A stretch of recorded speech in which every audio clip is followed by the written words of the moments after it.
Voilà, l'année 2024 touche à sa fin et il est temps de décerner 3 prix dans une vidéo au format un peu inhabituel aux hommes et aux femmes politiques qui nous auront le plus déçus durant cette année.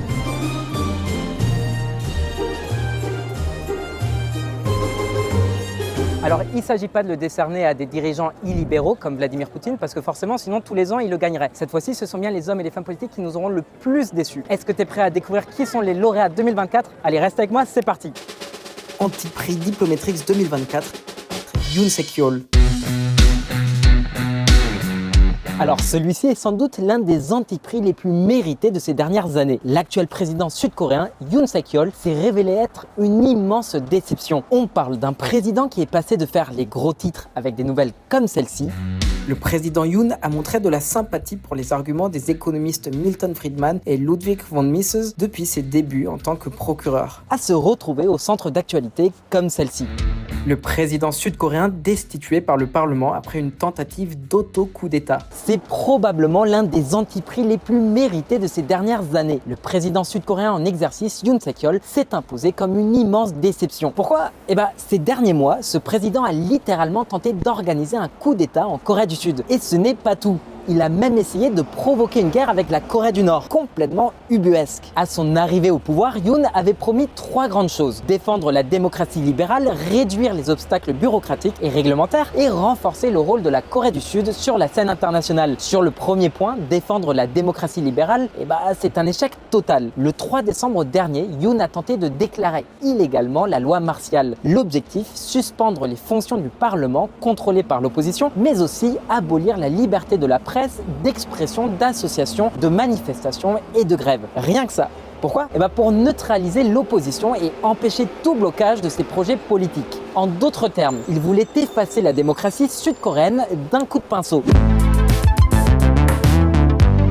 Depuis son élection, l'Assemblée nationale est dominée par l'opposition, ce qui a empêché Yoon de tenir ses promesses. Ni l'Assemblée ni la société coréenne ne lui ont apporté leur soutien. Prenons l'exemple de sa réforme fiscale. Yoon voulait réduire les impôts des entreprises pour stimuler les investissements et diminuer les taxes immobilières pour rendre le logement le plus accessible possible, notamment pour les petits propriétaires. Mais ces 2 mesures ont été bloquées par le Parlement. Il avait aussi promis de construire 2 500 000 logements et de relancer l'énergie nucléaire en construisant de nouvelles centrales et en réactivant des réacteurs à l'arrêt. Résultat, à part annuler le plan de fermeture de réacteurs lancé par son prédécesseur Moon Jae-in, il n'a pas accompli grand-chose. Le problème principal, son incapacité à trouver des compromis politiques. Yoon s'attendait à ce que l'opposition valide ses projets sans négociation, ce qui, sans majorité parlementaire, était évidemment impossible. Sa solution déclarait la loi martiale pour neutraliser le Parlement. Incroyable. Ajoutons à tout ça des scandales de corruption à répétition impliquant principalement sa femme, Kim Kong-hee. Celle-ci aurait reçu des cadeaux sous forme de sacs Dior et manipulé des actions pour en tirer profit. C'est très libéral comme profil, n'est-ce pas ? Ceci dit, tout n'a pas non plus été négatif sous son mandat.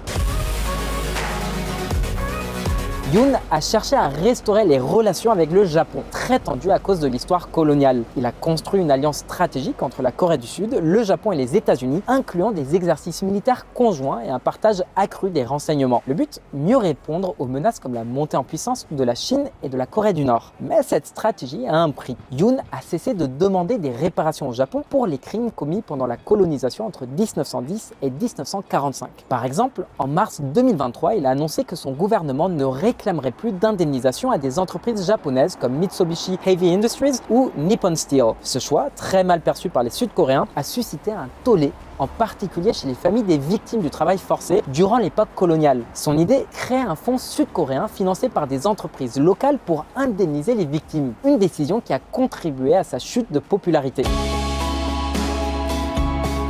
Après 2 ans au pouvoir, il détient le taux d'approbation le plus bas pour un président sud-coréen en 2e année de mandat depuis l'instauration de la démocratie. Le coup d'État manqué via la loi martiale a été la goutte d'eau. Entre autoritarisme, blocage politique et scandale de corruption, son gouvernement s'est éloigné de ses promesses initiales, à savoir défendre la démocratie libérale et favoriser la liberté d'entreprendre et la liberté économique. Pour toutes ces raisons, Yoon est un des candidats évidents pour l'un des 3 anti-prix de Diplometrix 2024. Félicitations à ce grand champion. Ok, maintenant, on passe au prochain lauréat. Anti-prix Diplometrix 2024, Olaf Scholz.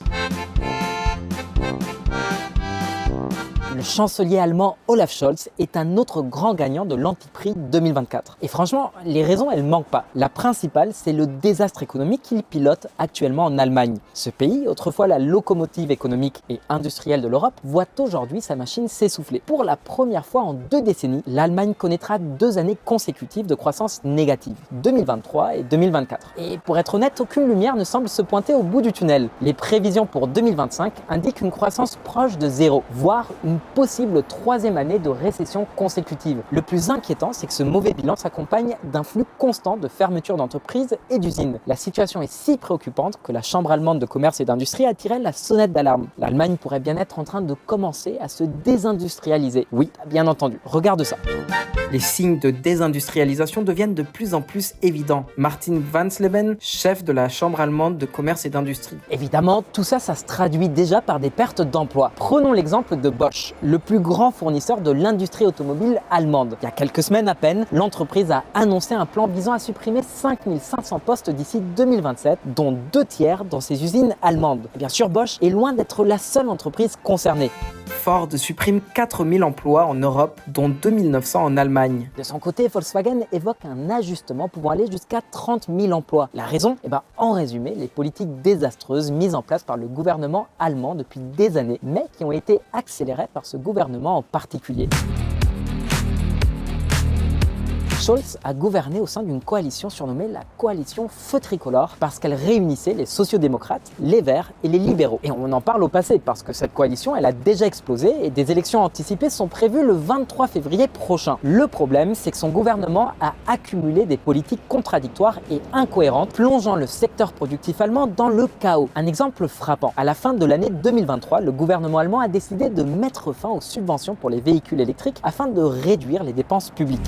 L'Allemagne met fin au programme de subvention pour les véhicules électriques. Ça pourrait ne pas être une mauvaise chose, sauf que pendant des années, le gouvernement a poussé les constructeurs automobiles allemands à concentrer leurs investissements précisément dans les voitures électriques, avec la promesse de maintenir les subventions. Évidemment, dès l'annonce de la fin des subventions, la demande pour ce type de véhicule n'a pas seulement cessé de croître, elle s'est effondrée, faisant s'écrouler toutes les prévisions d'investissement et de retour pour l'industrie. Ce manque de certitude et de cohérence a été la dernière goutte d'eau dans un processus marqué par de mauvaises politiques, parfois radicales, déjà mises en place par le gouvernement de Angela Merkel. Le résultat, la production de la puissante industrie allemande a atteint son pic en 2017 et depuis, elle a chuté de 16%. Attends, si on nous a répété 1000 fois que l'Allemagne dépendait énormément du gaz russe pour son industrie, c'est normal qu'après le début de la guerre en Ukraine et la fin de l'approvisionnement en gaz russe, il y ait une crise, non ? Alors oui, c'est vrai, mais le problème, c'est que si contourner cette dépendance était déjà un défi en soi, Scholz et les Verts ont décidé de s'infliger eux-mêmes le coup de grâce. Par exemple, au lieu de suspendre ou au moins de retarder la fermeture des centrales nucléaires pour compenser les problèmes liés à la pénurie de gaz russe, ils ont fait tout le contraire. Ils ont poursuivi les plans de fermeture. Cette décision a laissé l'Allemagne encore plus vulnérable face aux fluctuations des prix de l'énergie, créant une énorme insécurité pour le tissu productif. Mais c'est pas fini. En plus du désastre économique causé par ces politiques irresponsables, le chancelier Scholz a dû faire face à un revers judiciaire qui a finalement provoqué la chute de tout son gouvernement.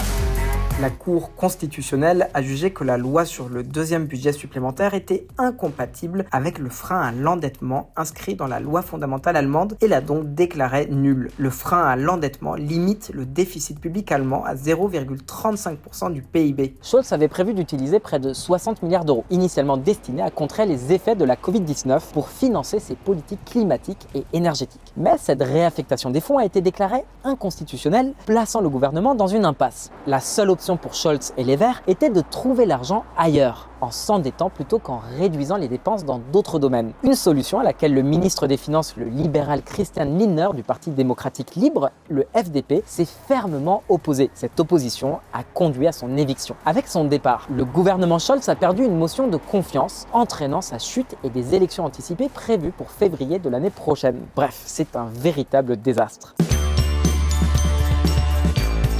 Des politiques énergétiques incohérentes, une industrie allemande dans sa pire situation depuis des décennies et une incapacité flagrante à trouver des ressources sans recourir à des coupes budgétaires. Pour tout ce chaos qui a plongé la plus grande économie de l'Union européenne dans une telle crise, Scholz et son équipe méritent amplement leur Antiprix Diplometrix 2024.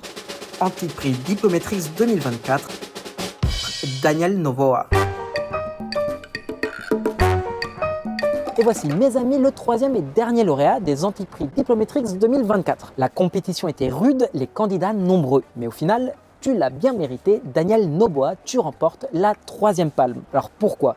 Tout simplement à cause du chaos, du manque de direction et des accents populistes de son gouvernement. Il y a un peu plus d'un an, le 23 novembre 2023, il a pris les rênes de l'Équateur. Alors, on va pas se mentir, tout le monde savait que la tâche ne serait pas facile. L'Équateur, l'un des pays les plus petits d'Amérique du Sud, est confronté à une multitude de défis. On parle de narcotrafic, de conflits indigénistes et d'une vague de violence et de criminalité qui se propage dans tout le pays. Le souci, c'est que quand tu commences une année sur de mauvaises bases, si t'es pas réactif, tu la finis aussi sur de mauvaises bases. Il a commencé en violant le droit international avec l'assaut violent de l'ambassade du Mexique. Et il a fini avec un pays plongé dans des coupures de courant à répétition et un assaut constitutionnel en règle en remplaçant sa propre vice-présidente, un poste pourtant élu par le peuple. Il l'a destitué de force avec des justifications risibles par le biais d'une sanction administrative émanant du ministère du Travail. Cette décision a clairement montré que, pour lui, la présidence passe avant le pays.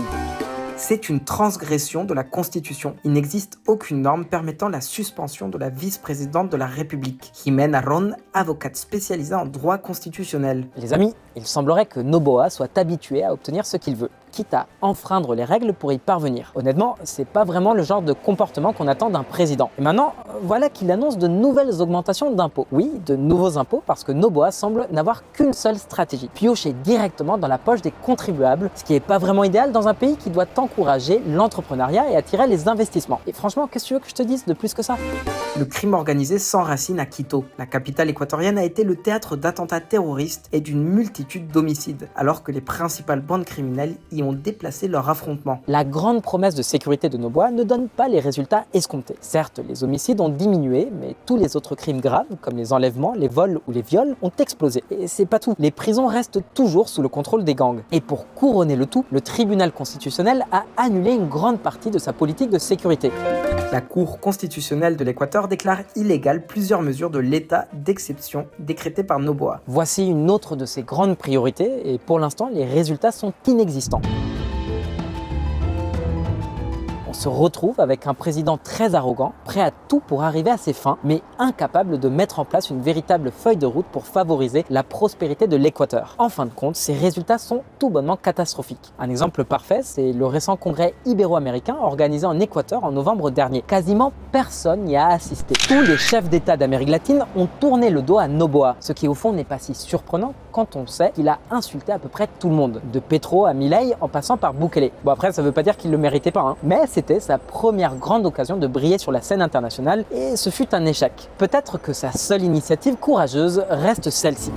L'Équateur veut ouvrir ses portes à des bases militaires des États-Unis. Le président Daniel Noboa propose une réforme constitutionnelle controversée pour autoriser la présence de bases militaires étrangères. L'Équateur fait face à un problème majeur avec la violence et le narcotrafic. Toute aide est précieuse dans cette lutte. Avec cette initiative, Noboa cherche à permettre à la DEA, la DEA, de se réinstaller dans le pays, et ce qui semble raisonnable compte tenu de la situation. L'Équateur a besoin de soutien. Mais à part ça, le bilan global de ce président reste très négatif.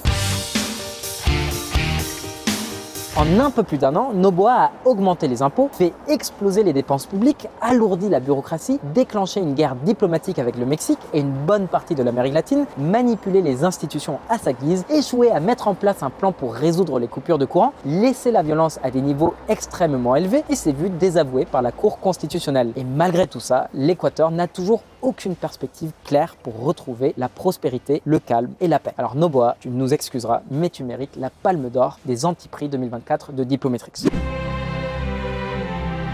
Voilà, ce sont nos 3 lauréats pour l'année 2024. Au nom de toute l'équipe, on aimerait vous remercier parce que ça n'aurait jamais été possible d'avoisiner les 100 000 abonnés. On a bon espoir que d'ici le début de l'année prochaine, on y arrivera. Et ça, c'est grâce à vous. On vous souhaite de très belles fêtes de fin d'année et à bientôt pour plus de vidéos. À ciao, bonsoir.